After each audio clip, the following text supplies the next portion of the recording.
Saudara, rencana Amerika Serikat yang akan melakukan serangan besar ke Iran dalam pekan ini disambut Garda Revolusi Iran dengan serangan terbaru ke Israel dan kepentingan Amerika Serikat di Timur Tengah. Garda Revolusi Iran mengatakan gelombang serangan ke-89 ini menyasar fasilitas militer Israel dan kota-kota seperti Eilat, Tel Aviv, dan Bnei Brak. Tak hanya menggunakan rudal, serangan kali ini juga mengerahkan drone andalan Iran. Dikutip dari Reuters, Garda Revolusi mengatakan serangan berhasil menyasar penampungan tentara Amerika Serikat di Bahrain dan merusak sejumlah helikopter di Kuwait.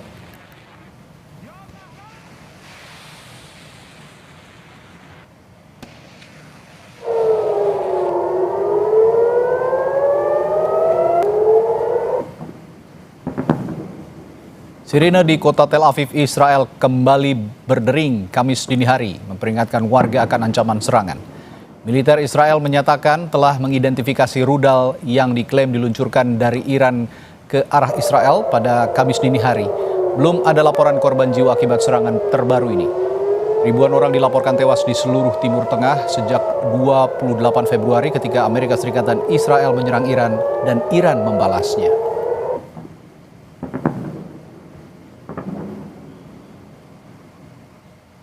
Menteri Pertahanan Amerika Serikat Pete Hegseth mengunjungi pasukan yang terlibat dalam Operation Epic Fury akhir pekan lalu. Pete Hegseth bertemu personel di wilayah Komando Pusat Amerika Serikat saat konflik dengan Iran memasuki minggu kelima. Visual yang dirilis Pentagon pada hari Rabu menunjukkan Hegseth meninggalkan helikopter dan memberi pengarahan kepada prajurit di pangkalan regional yang dirahasiakan. Amerika Serikat sebelumnya menyatakan melakukan penambahan pasukan di tengah rencana serangan besar ke Iran.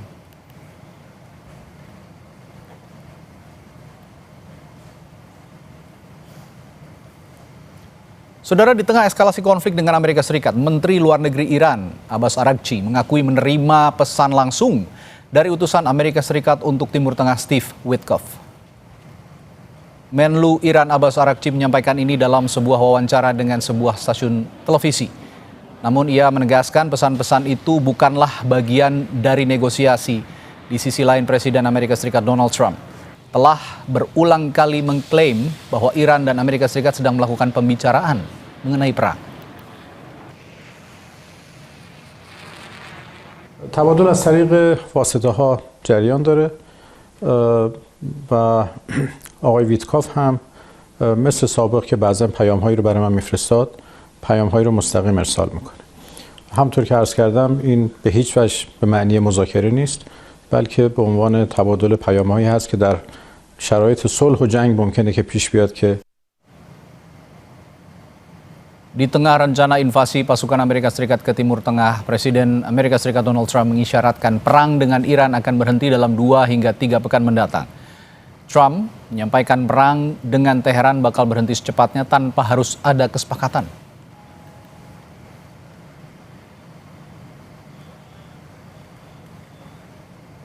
They will have no nuclear weapon, and that goal has been attained. They will not have nuclear weapons, but we're finishing the job, and I think within maybe 2 weeks, maybe a couple of days longer to do the job. But we want to knock out every single thing they have. Now, it's possible that we'll make a deal before that. If they come to the table, that'll be good. But it doesn't matter whether they come or not. We've set them back. It'll take 15 to 20 years for them to rebuild what we've done to them. Lalu apakah artinya perang benar-benar akan selesai? Kita bahas bersama Guru Besar Hukum Internasional Universitas Indonesia, Profesor Hikmahanto Juwana, yang telah hadir di studio. Selamat malam, Prof. Selamat malam. Dan juga melalui sambungan virtual ada peneliti senior Indo-Pacific Strategic Intelligence, Aisyah Kusuma Sumantri. Selamat malam, Mbak Aisyah. Selamat malam, Mas Radi. Ya, saya ke Prof. Hik dulu ya, Mbak Aisyah. Prof. Hik, Abbas Araghchi tegas, pesan bukan negosiasi katanya. Yeah. Tapi di sisi lain Trump sebut pembicaraan ini mengenai perang. Nah, dalam perspektif hukum internasional, apakah pertukaran pesan langsung antara pejabat tinggi ini dikategorikan sebagai negosiasi resmi meski satu pihak menyangkal, dan apakah ini memenuhi pasal 33 Piagam PBB tentang penyelesaian damai sengketa? Ya, sebenarnya tidak harus seperti itu ya interpretasinya.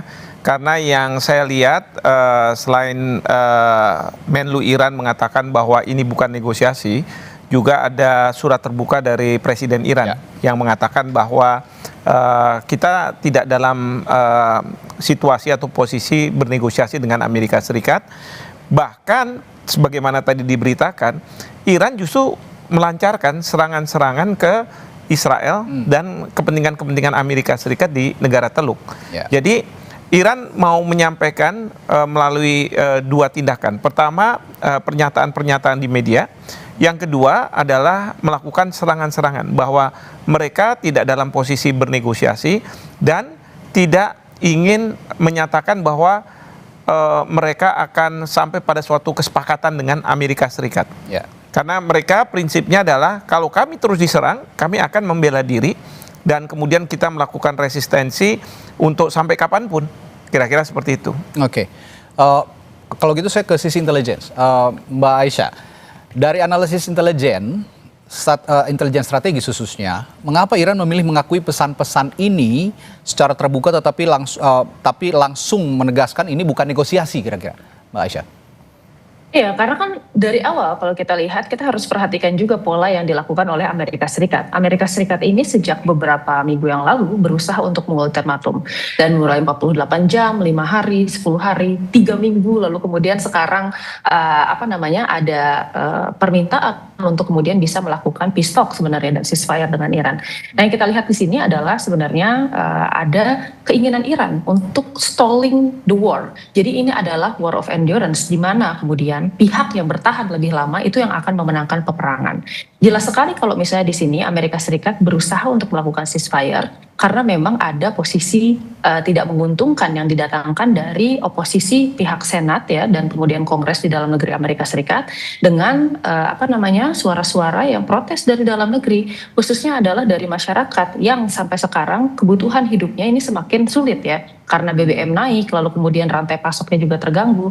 Saya rasa di sini Iran mau menyampaikan sebenarnya ini sebuah bentuk dari psychological warfare juga yang mengatakan bahwa Iran ini tidak akan mengakhiri perang kalau terma yang diajukan oleh Amerika Serikat itu masih tidak memenuhi syarat. Karena di sini sebenarnya Iran itu kan memiliki bar yang cukup rendah untuk bisa menghentikan peperangan, untuk bisa keluar dari peperangan ini dengan victorious ya, dengan kemenangan gitu. Barnya adalah rezimnya bertahan. Sementara untuk Amerika Serikat, ini kan objective of war-nya apa? Dia terus berganti-ganti dari awal sampai sekarang gitu. Yang jelas kita tahu bahwa pembicaraan tentang nuklir ini sebenarnya sudah dibicarakan sejak tahun 2025 kemarin. Tetapi pada akhirnya sekarang saya rasa untuk kemudian bisa bilang bahwa rezimnya tetap ada tidak apa-apa, lalu kemudian Hormuz tetap kemudian berdiri di situ, ini merupakan tanda sebenarnya bahwa Amerika Serikat itu secara signaling itu kehilangan dominasi atas peperangan ini. Meskipun tadi dikatakan Arakci bahwa Menlu Iran ini sering berkontak dengan utusan Amerika Serikat. Yang terakhir Steve Witkoff. Artinya kedua belah pihak sudah tahu masing-masing situasinya, Mbak Aisyah ya? Iya, jadi Amerika Serikat sekarang sebenarnya kemarin berusaha untuk mencari interlokutor sebenarnya. Siapa yang kira-kira bisa dijadikan pihak untuk menjalin komunikasi yang lebih baik di antara Iran dan Amerika Serikat. Kalau dari Iran, posisinya memang sudah jelas, standing positionnya adalah mereka tidak akan melakukan negosiasi. Nah, setidaknya ya kita melihat bahwa sekarang Amerika Serikat kan berusaha untuk melakukan coercive diplomation sebenarnya. Dan Iran tidak bisa kemudian melakukan itu sementara masih ada serangan-serangan yang terjadi di wilayahnya. Tadi Mbak Aisyah mengatakan, Prof, war of endurance. Ini siapa yang kuat-kuatan aja begitu. Nah, kalau komunikasi ini gagal, yang seperti diutarakan oleh Arakci tadi, berkomunikasi dengan US begitu ya, dan Amerika Serikat akhirnya tetap melakukan ground invasion, invasi darat. Bagaimana hukum perang jus ad bellum dan jus in bello-nya kira-kira? Oke, sebelum sampai di situ ya, saya ingin menyampaikan bahwa kita ini dealing dengan Trump sebagai presiden Amerika yang sangat manipulatif. Jadi tadi kontak-kontak tadi yang mungkin oleh Trump dianggap ini ada negosiasi, ya kan? Tapi kan Arakci mau mengatakan bahwa enggak seperti itu, ya, bahwa memang saya melakukan kontak-kontak dengan Steve Witkoff, tapi tidak dalam konteks negosiasi.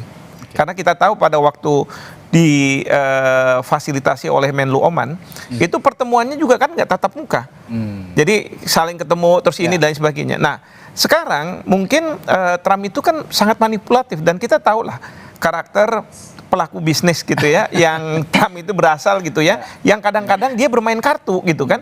Jadi misalnya ada kapal-kapal yang boleh keluar dari Selat Hormuz, itu Iran yang sebenarnya mengatakan bahwa oke, Anda sahabat, Anda teman boleh keluar, tapi oleh Trump dibilang oh ini berkat saya. Bahkan 8 kapal keluar untuk ke Amerika Serikat. Kita nggak tahu apakah benar atau tidak begitu ya.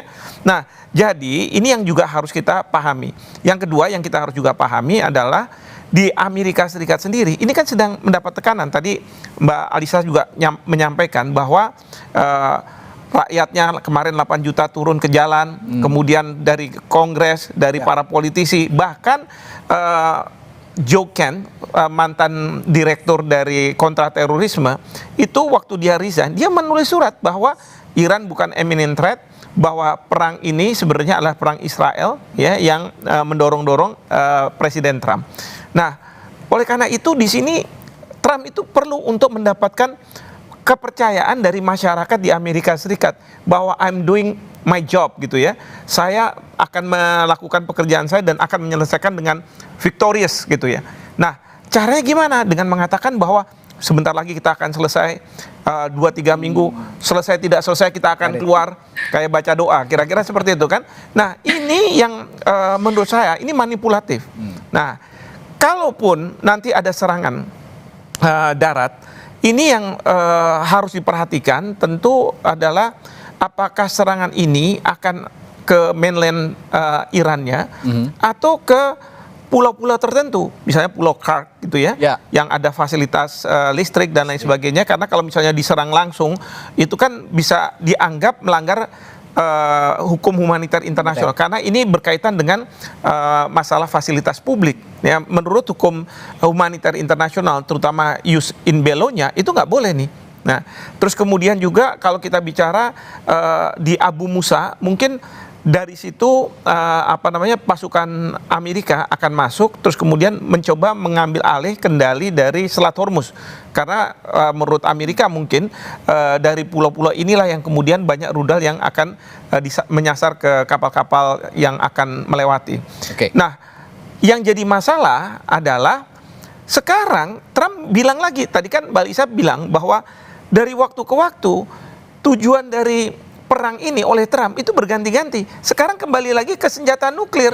Padahal senjata nuklir sudah dikatakan bahwa Menlu Oman bilang Iran sudah tidak mau mengembangkan senjata nuklir. Bahkan 2002 ada fatwa dari Ali Khamenei bahwa haram hukumnya untuk mengembangkan senjata nuklir.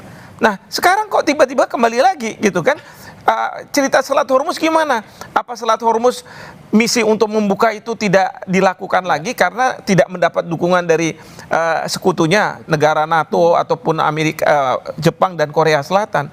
Ini jadi pertanyaan. Jadi kalau menurut saya ini yang kita harus lihat hati-hati. Ya, pernyataan-pernyataan Trump sekarang tidak bisa begitu saja diterima baik itu oleh rakyat Amerika maupun pemerintah dari dunia maupun masyarakat dunia. Saya catat juga narasi 2 hingga 3 pekan selesai ini juga sudah berkali-kali diulang. Betul. Narasinya oleh Donald Trump. Dan saya tertarik dengan pernyataan Prof tadi bahwa Donald Trump ini businessman. Kalau saya bilangnya pedagang lah, Prof. Iya. Saya baru saja melihat video Donald Trump tahun 1987 yang bagaimana dia bernafsu untuk menguasai minyak Iran. Nah, pertanyaan saya kepada Prof satu lagi. Dari perspektif hukum internasional, tadi sempat menyinggung juga negara-negara, termasuk negara-negara NATO yang memberikan tekanan juga terhadap Amerika Serikat. Apa yang harus diantisipasi oleh negara-negara lain, terutama negara-negara sekutu dan juga negara-negara yang berkepentingan terhadap Selat Hormuz misalnya? Ya, yang pasti negara-negara ini sudah melakukan upaya untuk tidak mau dilibatkan oleh Trump dalam perang melawan Iran. Memang Selat Hormuz itu oleh Trump dianggap sebagai entry point untuk mengajak negara-negara lain mau ikut melawan Iran gitu ya. Memang mereka bilang kalau rezimnya memang kita setuju bahwa ini yang harus dibuat demokratis, tidak represif dan lain sebagainya. Tapi kalau ikut perang, tunggu dulu, kita tidak mau. Kalau Selat Hormuz mereka mengatakan kalau ini perang sudah selesai, baru kami mau masuk. Menyisir ranjau-ranjau dan lain sebagainya. Tapi sebelum perang selesai kita nggak mau. Itu yang membuat Trump frustrasi. Sampai kemudian dia mengatakan lebih baik kita akan pull out dari NATO. Ancaman seperti itu. Walaupun kalau dia mau keluar dari NATO itu kan harus ada persetujuan dari Kongres. Nah ini yang belum tentu Kongres akan setuju.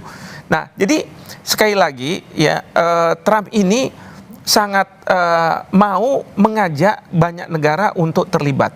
Tetapi banyak negara tahu bahwa kalau misalnya banyak negara yang terlibat, maka perang ini akan lebih panjang dan yang akan terdampak itu adalah negara-negara ini semua.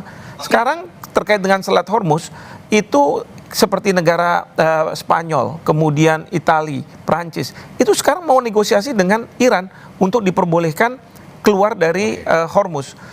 Demikian juga ya tentu kita. Cuman kan Iran pintar, dia bilang negosiasi boleh ke saya, tapi ada klasterisasi, yaitu yang saya bolehkan itu adalah teman saya, yang tidak boleh itu musuh saya. Nanti Trump akan marah lagi dia. Okay. Dia bilang temannya Iran berarti musuh saya dong kalau gitu kan. Ini menarik, Mbak Aisyah. Kalau tadi ada Prof. Hik mengatakan bahwa inconsistent statement dari Donald Trump ini sangat tidak bisa dipegang lah ya.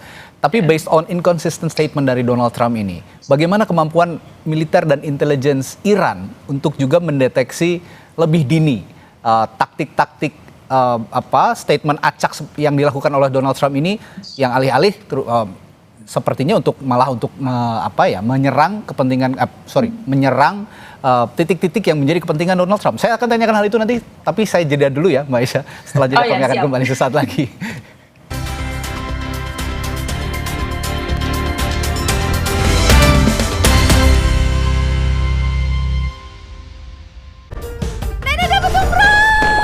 Kejutan tutup botol Ramadan Aku Pipa dimulai. Hadiah spesial hanya selama Ramadan. Ada produk elektronik, uang, temukan hadiahnya di semua ukuran Aku Pipa selama Ramadan dari Wingsfood.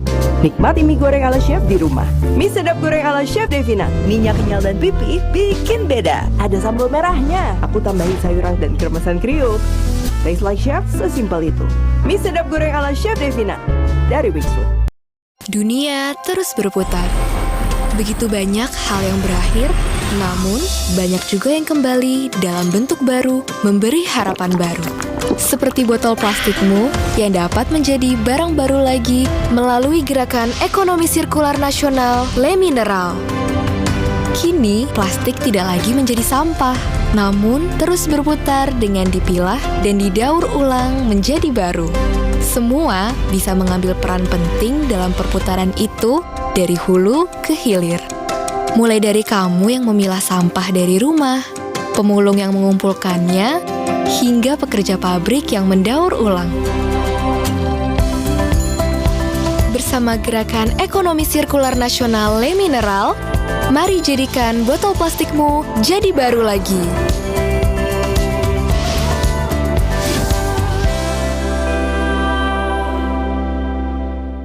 Ramen, yes! Wah, dari mie sedap! Legendaris Jepang, kata chicken ramen. Minyak lurus, kuahnya putih dan creamy. Yes, yes! Tokyo Chicken Yakitori, manis, gurih, umami. Oishi! Minyak lurus, diseruput ke putu. Ramennya the best! Pasti ramen, yes! Dari Wingsfood. Aku suka banget botol yang ada segelnya. Jadi aman dari debu. Detailnya dipikirin banget. Ada lekukannya, enak megangnya. Air mineral tuh lebih seger dan berasa sehatnya di badan. Bukan cuma di dalam, tapi juga kelihatan sampai luar. Dan kayak ada manis-manisnya gitu. Kayak kamu. Le Mineral, sehatnya mineral terlindungi. Nuvo Family Body Wash ada kemasan 10.000. 200 ml cuma 10.000. 50% lebih hemat. Perlindungan 24/7. Yuk borok, nanti kehabisan. Mah, masih ada satu nih. Wingscare. Dunia terus berputar. Begitu banyak hal yang berakhir, namun banyak juga yang kembali dalam bentuk baru, memberi harapan baru. Seperti botol plastikmu yang dapat menjadi barang baru lagi melalui gerakan ekonomi sirkular nasional Le Mineral. Kini, plastik tidak lagi menjadi sampah, namun terus berputar dengan dipilah dan didaur ulang menjadi baru. Semua bisa mengambil peran penting dalam perputaran itu dari hulu ke hilir. Mulai dari kamu yang memilah sampah dari rumah, pemulung yang mengumpulkannya, hingga pekerja pabrik yang mendaur ulang. bersama Gerakan Ekonomi Sirkular Nasional Le Mineral, mari jadikan botol plastikmu jadi baru lagi.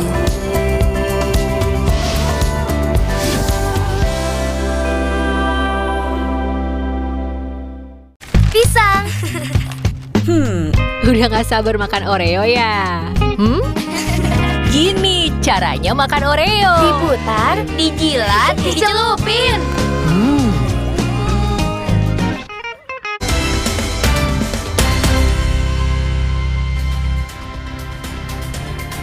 Kita lanjutkan perbincangan bersama Prof. Hik dan juga Mbak Aisyah. Mbak Aisyah, tadi saya tanya sebelum jeda, kalau kata Prof. Hik, Donald Trump ini pernyataannya sangat tidak konsisten gitu, sulit ditebak. Yes. Nah, sulit ditebaknya pernyataan Trump ini juga pasti akan ditangkap oleh intelijennya Iran. Kemampuan intelijen Iran menebak tidak konsistennya Trump untuk memuluskan kepentingannya di Timur Tengah, terutama di kawasan, bagaimana? Nah, saya rasa nih kalau kita lihat, ini sekarang kita tidak lagi berbicara tentang tipe perang generasi ketiga, keempat, tapi kita sudah sampai ke perang generasi kelima, di mana kemudian ini ada yang namanya cognitive warfare, psychological war, dan kemudian information operations. Itu yang kemudian dimainkan oleh Iran maupun oleh Amerika Serikat. Nah, untuk Amerika Serikat sendiri, sekarang narasi-narasi yang berusaha mereka kemukakan ke publik itu adalah kalau mereka ini tengah mendominasi peperangan. Karena apa? Karena tadi ya, dari segi masyarakatnya sendiri, polling yang tadinya menunjukkan di awal itu dukungan terhadap perang ini hanya sekitar 41%. Lalu kemudian akhir-akhir ini polling terbarunya menunjukkan hanya 29% dari masyarakat yang mendukung peperangannya. Nah, padahal sebenarnya dari segi Amerika Serikat sendiri, ini mereka sudah berusaha untuk melakukan psychological operations ya di Amerika dengan menunjukkan narasi-narasi bahwa mereka memenangkan peperangan, lalu kemudian perangnya akan selesai cepat. Sementara kemudian ada di lapangan yang kemudian kita lihat adalah hasil yang berkebalikan. Nah, sekarang kita lihat di sini bahwa yang kemudian menjadi aset bagi Iran itu tidak hanya kemudian masalah BBM saja, penutupan Selat Hormuz dan penutupan Bab el Mandeb oleh proksinya ya di Houthi, tetapi kita juga bicara tentang sumber daya kritikal yang lain yang mungkin akan berpengaruh terhadap rantai pasok Amerika Serikat. Misalnya saja kemudian kita bicara tentang pasok dari rantai pasok dari pupuk nitrogen, yang mana sekarang petani-petani di Amerika Serikat itu sedang musim tanam gitu ya. Ketika mereka tidak bisa mendapatkan pupuk, sementara China berusaha untuk keep stok pupuknya, yang mana itu adalah 50% dari produksi dunia, yang terjadi adalah Amerika Serikat nanti ke depannya akan mengalami food shortage gitu ya. Lalu yang kemudian adalah ini helium. Helium ini dipakai untuk bahan produksi untuk semikonduktor.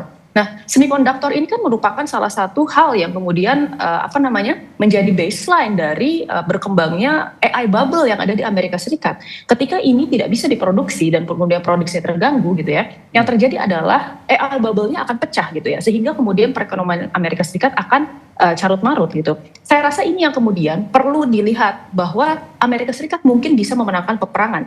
Karena jujur, kalau kita bicara dari segi militer ya, kekuatan kapasitas, Amerika Serikat itu memang kekuatan militer paling kuat di dunia. Tetapi lagi-lagi yang namanya power itu harus kita lihat secara kontekstual. Bagaimana memanfaatkan segala sumber daya untuk bisa memenangkan peperangan.